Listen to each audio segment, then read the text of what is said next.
datang berkelompok-kelompok dulu kita ini. Jadi berkelompok-kelompok, ya dengan golongannya masing-masing, minimal terbagi dua. Ya, ashabul yamin wa ashabus shimal. Minimal terbagi dua. Ini belum banyak yang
ya. Jadi minimal ada dua tadi, ashabus shimal wa ashabul yamin. Ya, ashabus shimal wa ashabul yamin. Dua golongan itu seperti yang di dalam surat Al-Waqiah itu, ketika a'udzubillahi minasyaitonir rajim idza waqa'atil waqi'ah laisa liwaqa'atiha kadhibah khafidatur rafi'ah idza rujjatil ardu rujja bussatil jibalu bassa wa kanat haba'an mumbatsa wa kuntum azwajan thalatha. Nah itu. Ashabul maimanah itu kan golongan kanan, wa ashabul masy'amah. Ya, wasabiquna sabiqun. Itu. Nah, dari golongan-golongan yang dimaksud pada saat manusia yasdurun nasu itu datang berbondong-bondong itu, apa fungsinya? Tujuannya cuma satu, liyurau a'malahum. Untuk ditampakkan amal-amal mereka. Saya kasih bahasa sekarang ya. Untuk diputarkan CCTV mereka. Kalau sudah kayak gini gimana ya Pak? Padahal CCTV-nya Allah jauh lebih canggih. Gimana? Kalau CCTV dunia, misalnya hanya dipasang di beberapa sudut, tapi yang CCTV-nya Allah ini dipasang di dalam otak, ikut aliran darah, bahkan di dalam detak jantung, dan di dalam kembang kemisnya hati.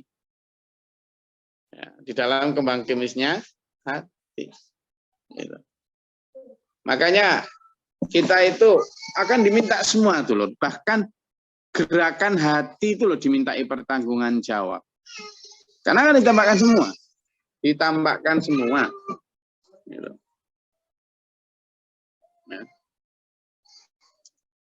Jadi karena sudah ditampakkan semua, maka nggak ada orang yang bisa berkelit nanti di akhirat. Nggak ada yang bisa berkelit. Nggak ada yang bisa berkelit. Karena inna sam'a, sesungguhnya pendengaran, wal basor, dan penglihatan, wal fu'ada. Apa fu'ada itu? Gerakan hati, kutikan hati. Kullu, tiap-tiap ulaika yang demikian itu karena adalah anhu mas'ula, akan dimintai pertanggungjawaban. Repot dulur kalau kita di dunia ini tidak terbiasa melakukan muhasabah, tidak terbiasa memutar CCTV kita ketika di dunia, terus nanti di akhirat baru diputar. Waduh, waget gitu. Lu. Ternyata lu. Ternyata wah, repot. Repot nanti.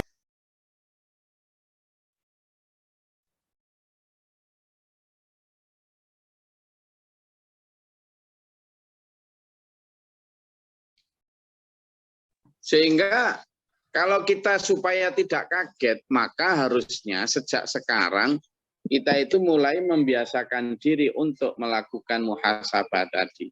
Untuk tidak menunggu di akhirat agar kita bisa liyurau. Apa? Untuk bisa diperlihatkan. Makanya kalimatnya jelas. Hasibu anfusakum qabla an tuhasabu.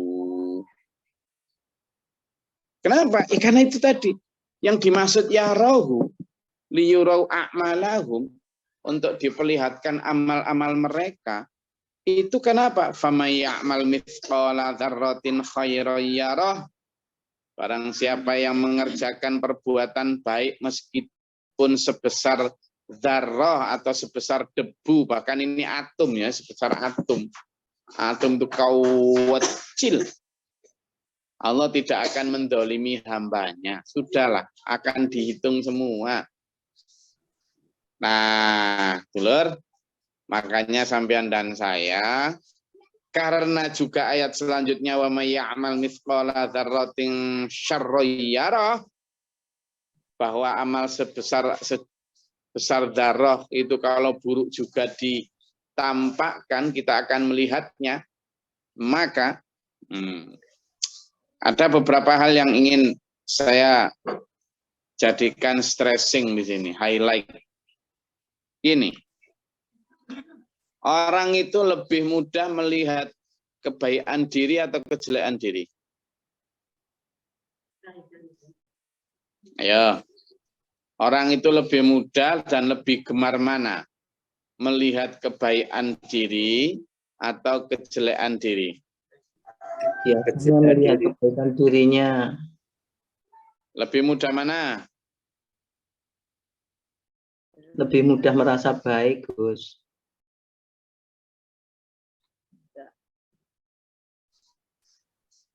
Ayo, monggo, lebih mudah mana kita melihat kebaikan diri apa kekurangan diri? Kita ini, saya selalu sampaikan kepada dulur-dulur, pintar-pintarlah memandang ke kanan dan ke kiri, terutama ke kiri. Terutama ke kiri.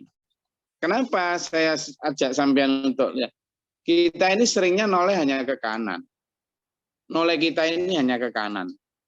Oh, aku wis apik, oh aku wis apik, oh aku wis apik, gitu tok. Jarang lihat ke kiri. Oh, ternyata aku dosa ini, oh ternyata aku dosa itu, jarang yang mau lihat gitu. Sehingga ini menimbulkan satu ekses merasa dirinya baik. Merasa dirinya baik. Nggak mau look inside. Nggak mau. Maka ketika yang inside ini kelihatan muncul ke permukaan, orang kemudian mengatakan, "Le, kamu kok gitu?" Nggak terima.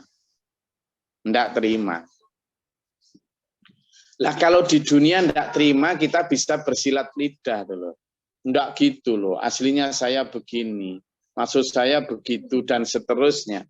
Lah kalau di akhirat, nggak bisa loh. Nggak bisa kita bersilat lidah itu. Semua akan ditanya khairul hakimin. Sebaik-baik hakim. Siapa? Ahkamul hakimin siapa?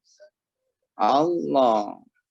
Nah kalau sudah Allah nanti yang begitu, nggak bisa kita. Kenapa? Karena watu kalimuna aidihim, yang berkata-kata itu tangan.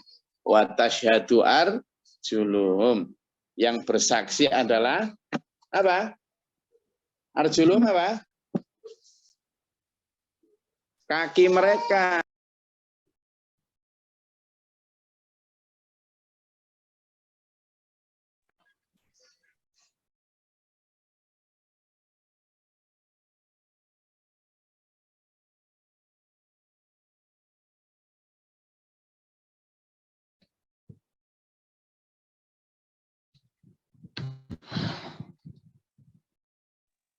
Jadi kalau sudah begini kita dulur, maka tidak ada cara lain kecuali kita ya situ.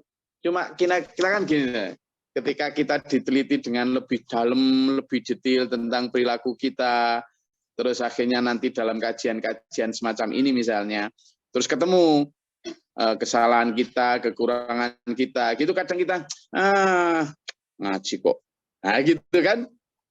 Padahal sebenarnya kita sedang dibantu toh. Kita sedang dibantu untuk apa? Untuk menemukan kesalahan kita. Jadi kudune ya, harusnya. Kalau sampean dan saya, satu, ketemu orang yang sangat perhatian sama kita, detail banget di dalam memberikan masukan ke kita, bahkan terkesan sangat ketat, maka harusnya kita itu bersyukur, matur suwun dulur.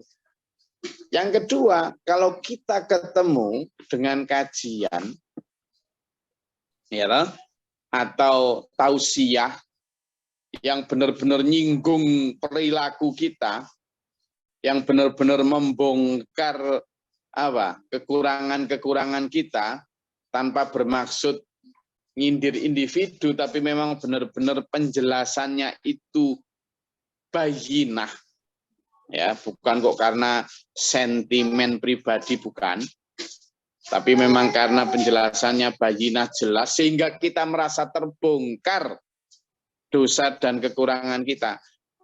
Kalau kita ketemu dua jenis seperti itu, yo matur suwun, bersyukur toh. Tapi sebaliknya sekarang kadang responnya itu berbalik arah. Kalau ketemu sama satu dulur yang sering mengingatkan kita, ta'muruna bil ma'ruf wa tanhauna 'anil munkar, atau ketemu dengan kajian atau tausiah yang benar-benar ngoreksi perilaku kita kebanyakan itu malah berpaling, lari, tidak mau mendekat. Nanti ke sana paling ya di jangan. Karena kalau kita sudah ketemu ini ayat 7 sama ayat 8, kalau di dunia ini kita tidak mau dikoreksi, tidak mau ditegur, tidak mau ditunjukkan titik-titik kekurangan dan kesalahan kita, maka yang ngoreksi nanti siapa? Allah. Maka dikoreksinya kapan? Nanti di akhirat. Padahal kalau sudah dikoreksi di sana, UNI tidak bisa apa-apa dulu. Ya. Maka ini, jadi sekecil apapun coba sampean dan saya bayangkan dong. Yang laki-laki rata-rata akil baliknya umur berapa? Akil baliknya umur berapa? Taruhlah 9 sampai 10 tahun. Atau ada yang baru 15. 10 tahun sudah mulai toh? Sudah mulai akil balik toh? Oke. Sudah mulai. Ya kalau sampean sekarang, berarti kalau sudah akil balik umur 10 tahun, saat itulah sampean sudah disebut mukalaf. Apa? Mukalaf. Mukalaf itu berarti orang yang sudah kena beban taklif. Kena beban taklif itu apa? Dia sudah berstatus dianggap mampu menanggung beban hukum. Dianggap mampu bertanggung jawab atas perbuatannya. Itu taklif. Itu mukalaf. Jadi taklif itu beban hukum atau...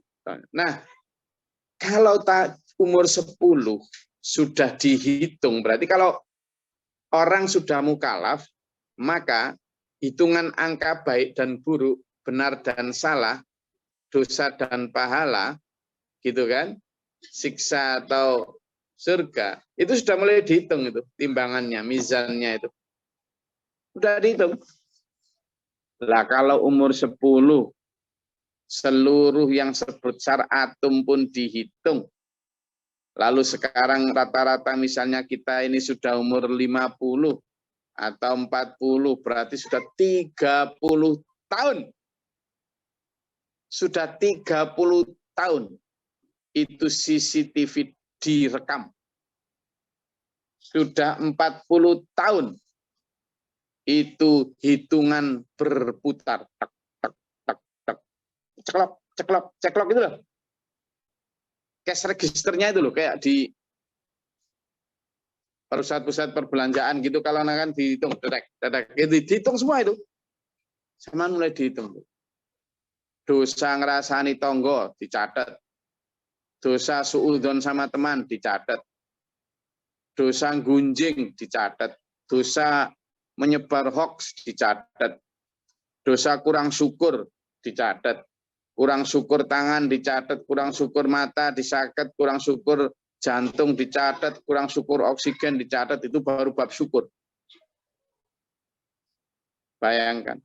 Dan itu nanti banyak orang kaget. Itu loh. Kaget. Dosa melakukan ibadah dengan cara seperti ini. Katanya karena ngikuti si ini, si A, si B. Nggak peduli Allah. Salah sendiri kamu ngikuti orang yang keliru.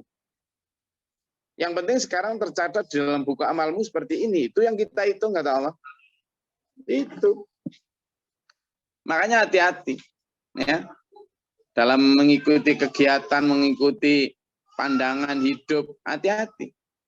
Coba itu dibuka dalam surat Al-Isra ayat 36. Surat Al-Isra ayat 36. Monggo gantian. Yang belum pernah baca, kita kasih kesempatan untuk belajar menemukan ayat dan surat di dalam Mushaf Utsmani ini. Gantian, kita kasih kesempatan. Monggo, jangan takut ya. Kalau yang belum bisa Arabnya, silakan bahasa artinya saja, enggak apa-apa. Al-Isra ayat 36. Al-Isra itu juz 14, 16, 15 itu, 14, 15 itu. Ayatnya ke-36. Sampun kepanggih? Sampun. Izin, Gus. Sinten iki? Umita. Monggo. A'udzubillahi minasyaitonirrajim. Bismillahirrahmanirrahim. Dan janganlah kamu mengikuti sesuatu yang tidak kamu ketahui, karena pendengaran, penglihatan, dan hati nurani, semua itu akan diminta pertanggungjawabannya. Shadaqallahul adzim.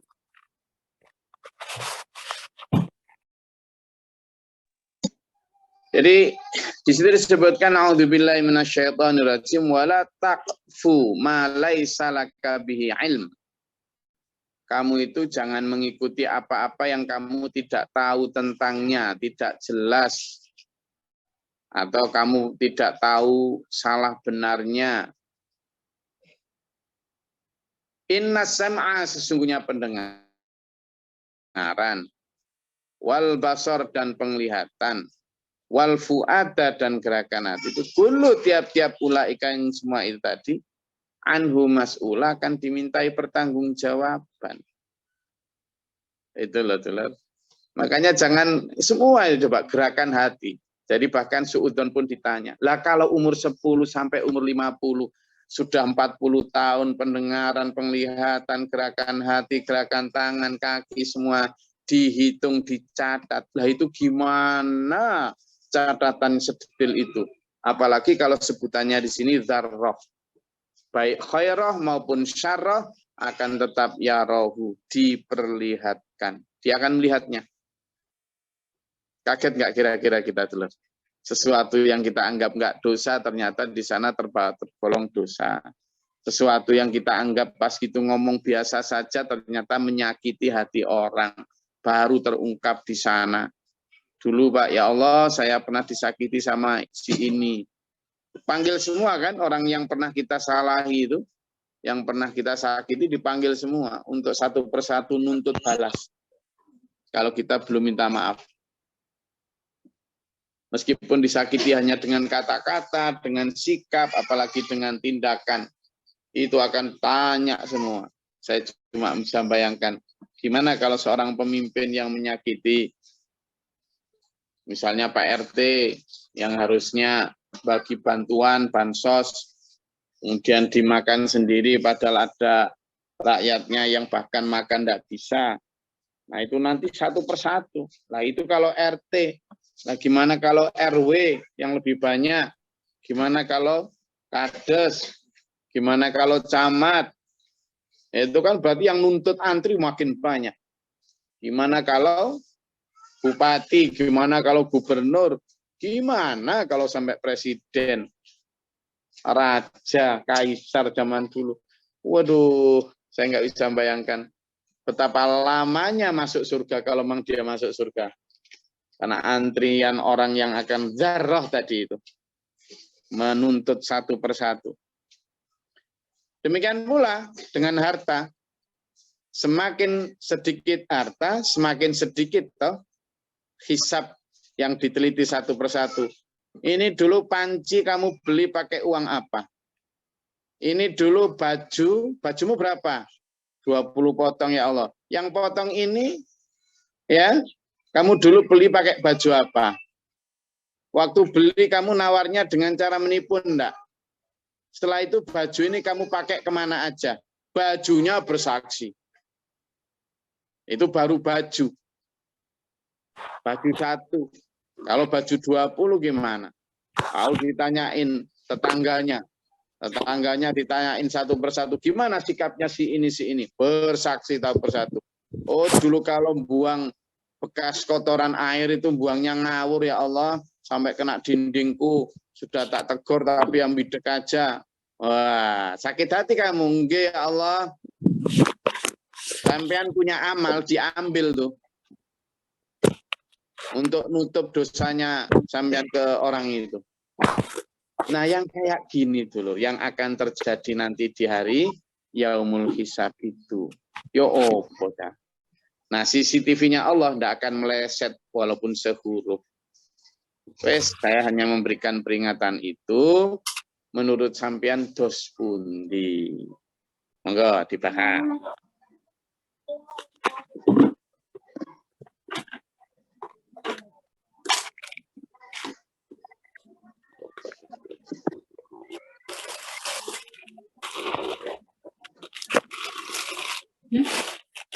Awan. Siapa yang sama? Oh, belum ngomong.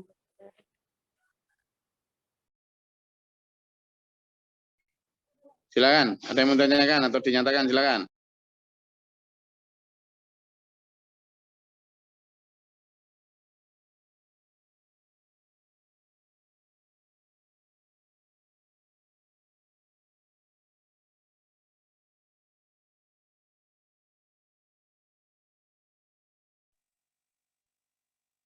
Monggo. Pak Najiruddin dari Yogo Selatan, Palembang, ada yang mau disampaikan?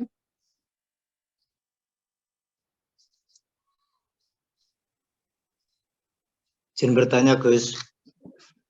Ya, silakan. Ini berkaitan dengan malam Lailatul Qadar, Gus. Untuk durasi waktunya itu apakah sepertiga malam ataukah dari maghrib sampai dengan subuh, Gus ya? Terus seandainya dari waktunya dari maghrib sampai subuh itu kan berarti ada ibadah-ibadah kita yang kita laksanakan waktu itu kan bertepatan dengan malam Lailatul Qadar gitu. Terus apa yang menyebabkan seandainya kita benar-benar dapat Lailatul Qadar itu kok tidak memberikan dampak, Gus gitu? Yesuan, Gus. Ini Mas Ahmad dari mana? Bogor, Gus. Jadi yang namanya Lailatul Qadar itu cari aja. Lailatul Qadar kalau dari sisi bahasa lail itu malam. Malam itu dimulai dari sejak maghrib atau setelah isya ya. Sampai nanti fajar sudah. Makanya di situ hatta matla'il fajar. Sudah, tetapi kalau mau nyari itu tidak hanya kok kemudian tiap malam, makanya orang iktikaf itu ya sudah sehari semalam di situ. Gitu. Jadi fokusnya begitu aja. Intinya sampean ketika misalnya mau iktikaf, itu ya niati saja, ya Allah saya ingin bertobat, ya Allah saya ingin mempertebal iman saya, ya Allah berilah rahmat saya, rahmat syukur, rahmat iman, rahmat ilmu, rahmat taubat, rahmat ghirah dakwah, rahmat segala macam itu. Semuanya. Jadi diniati begitu saja, nanti diberi Allah seperti apa, tanda-tandanya seperti apa, nggak usah terlalu terfokus pada biasanya ada reel-reel di Facebook atau di TikTok, ada tanda-tanda Lailatul Qadar. Kamu akan kaya mendadak, kamu akan sehat mendadak. Apa ini?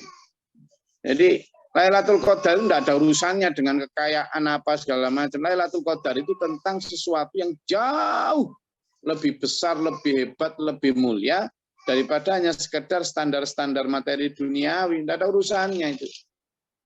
Kalau cuma kayak gitu nggak perlu cari Lailatul Qadar, sama no kerja nyambut gawe yang kenteng jadi anak buah Elon Musk. Soge wes itu. Jadi Lailatul Qadar itu bicara tentang hidayah, tentang kesehatan ruhani, tentang petunjuk kebenaran, tentang ketenangan, terangnya hati, tenangnya hidup. Jadi dampak yang ditimbulkan dari Lailatul Qadar tentu adalah sesuatu yang jauh lebih baik. Sampeyan kalau dapat Lailatul Qadar tentu habluminallah wa habluminanasnya jauh better, jadi lebih baik. Kalau tidak ada begitu ya, itu Lailatul Qadar abal-abal. Karena Lailatul Qadar itu bicara tentang turunnya Quran, di mana Quran itu adalah hudan, nuron, ya toh, sebagai petunjuk, sebagai cahaya, bahkan imam, bahkan syifa. Ya, namanya syifa itu kan mengobati, berarti sebelumnya sakit, sesudahnya sehat. Kalaupun sesudahnya sehat, kedua selanjutnya jauh lebih sehat. Jadi semuanya tentang perubahan. Oke, kembali ke ayat kita, silakan.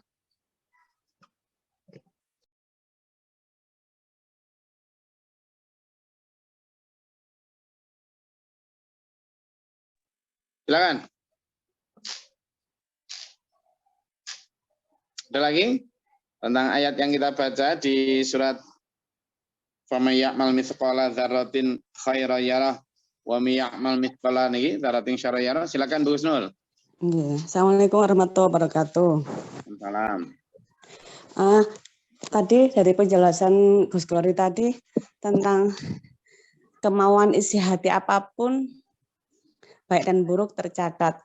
Ngapunten Gus, nate kula mendengar di kajian dulu di hadis apa gitu Gus, gini, kalau kita mau berbuat sesuatu yang baik itu sudah dicatat sama Allah. apalagi dikerjakan. Lebih banyak lagi catatannya. Kalau kita mau berbuat buruk atau jahat, belum dikerjakan, Allah akan tahan atau malaikat akan tahan catatan dosa. Malah kalau tidak jadi atau batal perbuatan jahat tersebut akan mendapat pahala. Terus pundi Gus nyuwun kejelasannya. Matur nuwun. Assalamualaikum warahmatullahi wabarakatuh. Ya, jadi gerakan hati itu macam-macam, Bu Husnul. Ada gerakan hati yang berupa niat, ada gerakan hati yang berupa sekedar pemikiran. Nah, yang dimaksud di dalam hadis tadi itu adalah sesuatu yang sudah bersifat niat. Niat. Jadi kalau orang sudah punya niatan, meskipun dari hati, niatan baik, maka sudah dicatat satu kebaikan. Kalau ternyata dia tidak terlaksana, ya dia sudah tercatat baik. Kalau terlaksana, maka dia dapat 2 pahala. Tetapi kalau dia punya niatan jelek, ya punya niatan jelek, maka ketika niatan jelek itu tidak dilaksanakan atau tidak terlaksana, maka dia tidak dapat dosa. Malah kalau dengan sengaja dia mencegah dirinya untuk berbuat jelek, dia dapat pahala. Benar itu. Nah, terus gimana tentang wa may ya'mal mithqala dzarrah tadi? Dicatat. Kenapa? Karena kalau yang gerakan hati selain niat, misalnya suudzon, husnudzon, dicatat juga. Gerakan hati, hanya gerakan hati loh ya. Tadi kan kalau niat nggak dilaksanakan maka nggak dicatat. Tapi kalau gerakan hati yang selain niat, misalnya hanya sekedar berpikiran jelek, suudzon, itu udah dicatat dosa. Apa dasarnya? Coba dibuka di surat Al-Hujurat ayat 12. Al-Hujurat. Betul. Dibuka di surat Al-Hujurat ayat 12. Surat berapa, Gus? Ayat 12. Suratnya. Oh, surat 49. 49. Okay. Ya, Al-Hujurat itu surat ke-49. 49 ayat 11 nggih. 12. 12. A'udzubillahi minasyaitonirrajim. Bismillahirrahmanirrahim. Wahai orang-orang yang beriman, jauhilah banyak dari prasangka. Sesungguhnya sebagian prasangka itu dosa. Dan janganlah kamu cari-cari kesalahan orang lain. Dan janganlah ada di antara kamu yang menggunjing sebagian yang lain. Apakah ada di antara kamu yang suka memakan daging saudaranya yang sudah mati? Tentu kamu merasa jijik. Dan tertawalah kepada Allah. Sungguh Allah penerima taubat dan penyayang. Shadaqallahul adzim. Ya, jadi niatan jelek itu kan sesuatu yang sudah akan dilakukan. Nah, kalau tidak dilakukan, makanya itu tidak dicatat kejelekan, karena itu berkaitan dengan sesuatu di luar dia. Tapi kalau yang di dalam dirinya seperti ini tadi, sudah jelas kalimatnya, inna ba'dadh-dhanni itsmun, dosa. Jadi kalau sudah berprasangka buruk, itu sudah modal untuk melakukan perbuatan buruk. Jadi selain niat, ada banyak gerakan hati, termasuk tadi suudzon tadi, atau zon yang jelek. Karena jelek itu kalau sudah berprasangka, apalagi tanpa tabayun, itu seringkali kemudian bermuara pada judge atau penghakiman. Jelas nggih, Bu Nul? Nggih, matur nuwun, Gus. Ada lagi? Punten, Gus. Woi, Pak Yaya. Alhamdulillah. Udah sehat? Alhamdulillah, insya Allah. Enggak. Saya mungkin agak sedikit protes, Gus. Ya, saya senang diprotes, Tuan. Terkait tadi perbuatan jahat, kalau tidak jadi dilaksanakan, tetap dapat pahala. Saya tetap mungkin protes ya, tapi mohon dikaji protes saya itu. Bagaimana kan harus dilihat dulu tidak jadinya itu karena apa gitu, Gus. Misalnya gini. Mau nyolong motor. Nah, pas mau diambil motornya itu, ketahuan dia sama yang punya itu. Akhirnya kan tidak jadi, kabur, dia lari gitu. Itu kan nggak jadi. Masa Terus dapat pahala gitu ya Pak Yan ya? dapat pahala itu. Jadi harus dilihat itu tidak jadinya itu karena apa? Mungkin kalau tidak jadi Ya, karena dia bertobat takut ya, sama Allah. betul, Mungkin betul, betul. pahala itu. Begitu juga mungkin perbuatan-perbuatan baik juga kalau harus dilihat juga tidak jadinya itu karena apa? Sehingga kalau bisa berpatokan kepada hadis tadi itu, perbanyak aja niat berbuat baik gitu, perbanyak walaupun nanti implementasinya bagaimana, akhirnya dapat pahala. Jadi tidak mestilah gitu. Mungkin itu. Ya, ya betul. Betul, saya sepakat Pak Yan.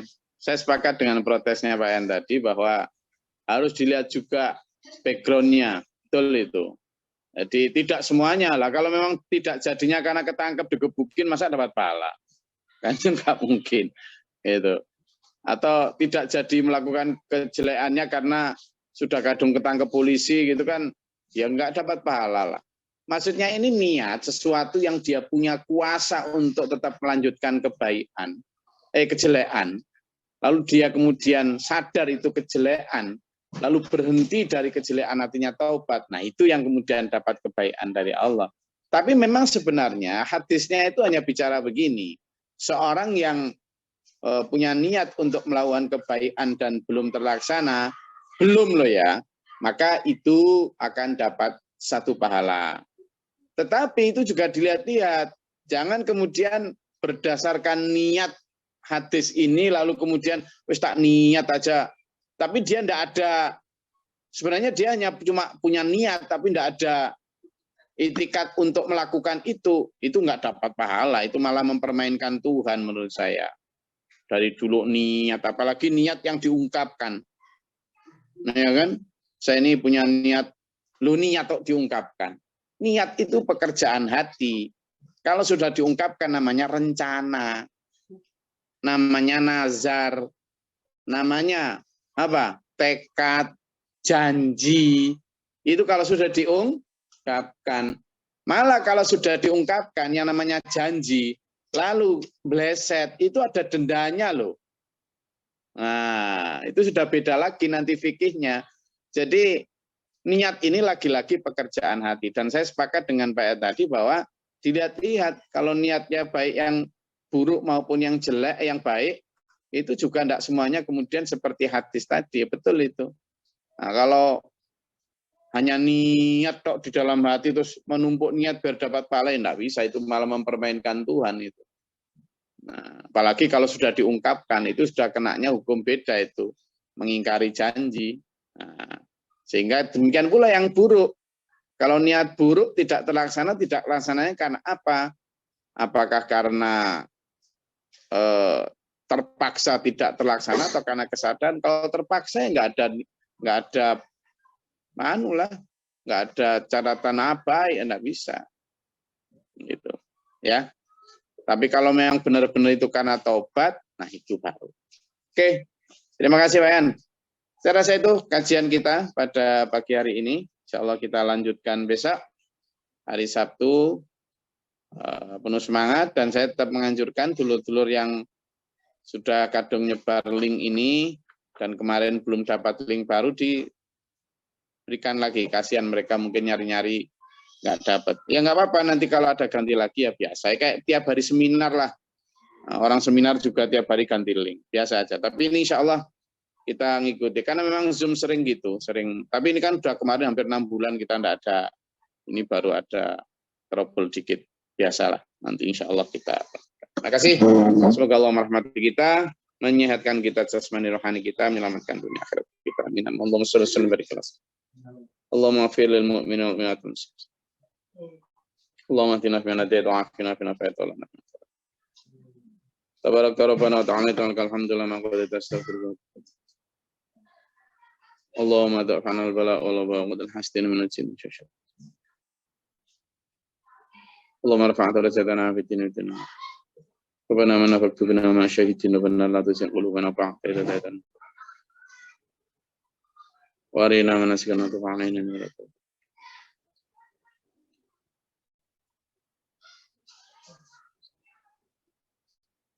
اللهم افتح لنا أبواب السماء برحمتك اللهم أنزل علينا رحمة في الدنيا.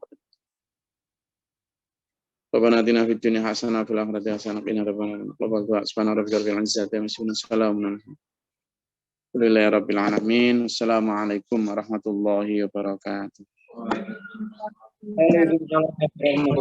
Allahumma arhamna bil Qur'an waj'al